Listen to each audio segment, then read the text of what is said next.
গল্পায়নের আজকের পর্বে আপনাকে স্বাগত। আজ পাঠ করছি কাজী নজরুল ইসলামের প্রবন্ধ আমার পথ। আশা করি আপনাদের ভালো লাগবে। আমার এই যাত্রা হলো শুরু, ওগো কর্ণধার, তোমারে করি নমস্কার। মাভয় বাণীর ভরসা নিয়ে জয় প্রলয়ঙ্কর বলে ধূমকেতুকে রথ করে আমার আজ নতুন পথে যাত্রা শুরু হলো। আমার কর্ণধার আমি, আমায় পথ দেখাবে আমার সত্য।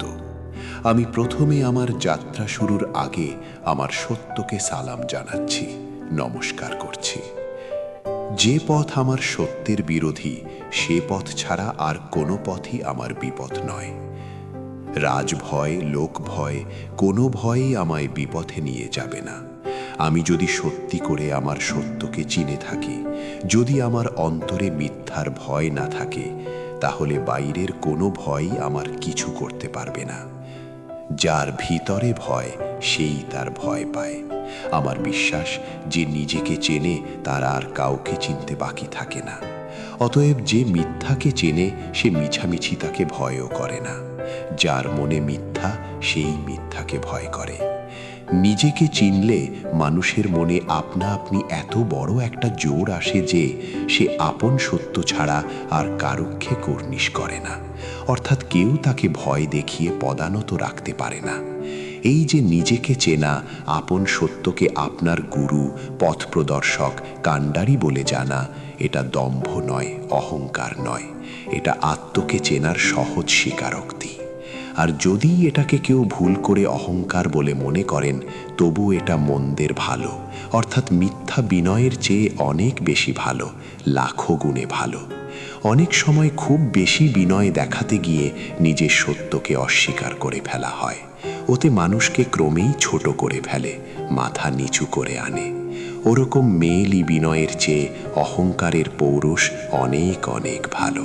অতএব এই অভিশাপ রথের সারথীর স্পষ্ট কথা বলাটাকে কেউ যেন অহংকার বা স্পর্ধা বলে ভুল না করেন। স্পষ্ট কথা বলায় একটা অবিনয় নিশ্চয়ই থাকে, কিন্তু তাতে কষ্ট পাওয়াটা দুর্বলতা। নিজেকে চিনলে, নিজের সত্যকেই নিজের কর্ণধার মনে জানলে, নিজের শক্তির ওপর অটুট বিশ্বাস আসে।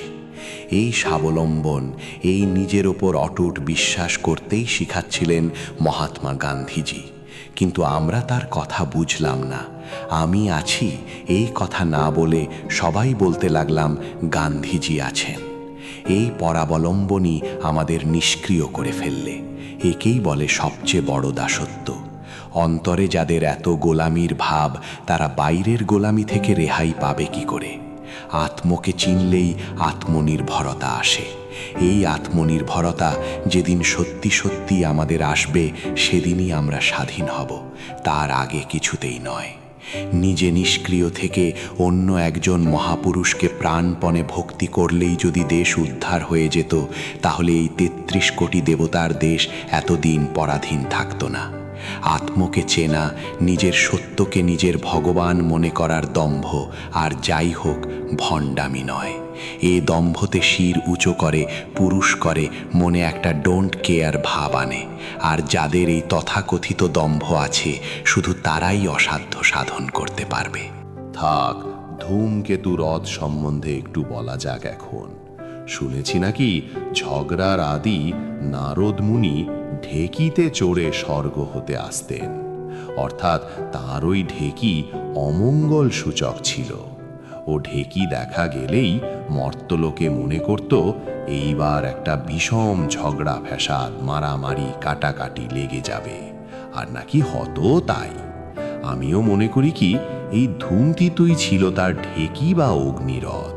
কেননা ধূমকেতুর উদয় হলেই ওই রকম ঝগড়া ফ্যাসাদ, মারামারি, কাটাকাটি কুড়ুম তালে লেগে যায়, বিপ্লব, বিদ্রোহ আর মহাপ্রলয় আনে। আমি হামজার পুঁথিতেও আছে যে উম্মর উম্মিরা এই রকম কোনো একটা ঢেকি কুলো নিয়ে গগন মার্গে চলাফেরা করতেন। তার দুটো লাইন এখনো মনে পড়ে: কাগজের ঢালমিয়াল তাম আতার খাড়া, আর লরির গলায় দড়ি দিয়ে বলে চল হামারা ঘোড়া। সারথি মানে এই অগ্নি এরোপ্লেন ধূমকেতুর পাইলট বা চালানেওয়ালা। এ ধূমকেতু ঝগড়া বিবাদ আনবে না, তবে প্রলয় যদি আনে তাহলে সেটার জন্যে দায়ী ধূমকেতুর দেবতা, সারথি নয়। এদেশের নাড়িতে নাড়িতে অস্থি মজ্জায় যে পচন ধরেছে, তাতে এর একেবারে ধ্বংস না হলে নতুন জাত গড়ে উঠবে না। যার ভিত্তি পচে গেছে তাকে একদম উপড়ে ফেলে নতুন করে ভিত্তি না গাঁথলে তার ওপর ইমারত যতবার খাড়া করা যাবে ততবারই তা পড়ে যাবে। প্রলয় আনার যে দুর্দম অসম সাহসিকতা, ধূমকেতু যদি তা না আনতে পারে তবে তাতে অমঙ্গলের চেয়ে মঙ্গলই আনবে বেশি। দেশের যারা শত্রু, দেশের যা কিছু মিথ্যা, ভণ্ডামি, মেকি, তা সব দূর করতে ধূমকেতু হবে আগুনের সম্মার্জনী। ধূমকেতুর এমন গুরু বা এমন বিধাতা কেউ নেই যার খাতিরে সে সত্যকে অস্বীকার করে কারুর মিথ্যা বা ভণ্ডামিকে প্রশ্রয় দেবে। ধূমকেতু সে দাসত্ব হতে সম্পূর্ণ মুক্ত। ধূমকেতু কোনো দিনই কারুর বাণীকে বেদ বাক্যি বলে মেনে নেবে না যদি তার সত্যতা প্রাণে তার সাড়া না দেয়। না বুঝে বোঝার ভণ্ডামি করে 5 জনের শ্রদ্ধার প্রশংসা পাবার লোভ ধূমকেতু কোনো দিনই করবে না। ভুলের মধ্যে দিয়ে গিয়েই তবে সত্যকে পাওয়া যায়। কোনো ভুল করছি বুঝতে পারলেই আমি প্রাণ খুলে তা স্বীকার করে নেব, কিন্তু না বুঝেও নয়, ভয়েও নয়। ভুল করছি বা করেছি বুঝেও শুধু জেদের খাতিরে বা গোঁ বজায় রাখবার জন্যে ভুলটাকেই ধরে থাকব না। তাহলে ধূমকেতুর আগুন সেই দিনই নিভে যাবে। একমাত্র মিথ্যার জলই ধূমকেতু শেখাকে নিবাতে পারবে, তাছাড়া ধূমকেতুকে কেউ নিবাতে পারবে না। ধূমকেতু কোনো সাম্প্রদায়িক কাগজ নয়। মানুষ ধর্মই সবচেয়ে বড় ধর্ম। হিন্দু মুসলমানের মিলনের অন্তরায় বা ফাঁকি কোনখানে তা দেখিয়ে দিয়ে এর গলদ দূর করা এর অন্যতম উদ্দেশ্য। মানুষে মানুষে যেখানে প্রাণের মিল, আদত সত্যের মিল, সেখানে ধর্মের বৈষম্য কোনো হিংসার দুশ্মনির ভাব আনে না। যার নিজের ধর্মে বিশ্বাস আছে, যে নিজের ধর্মের সত্যকে চিনেছে, সে কখনো অন্য ধর্মকে ঘৃণা করতে পারে না।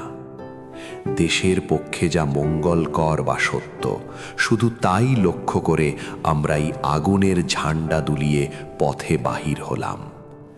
জয় প্রলয়ঙ্কর।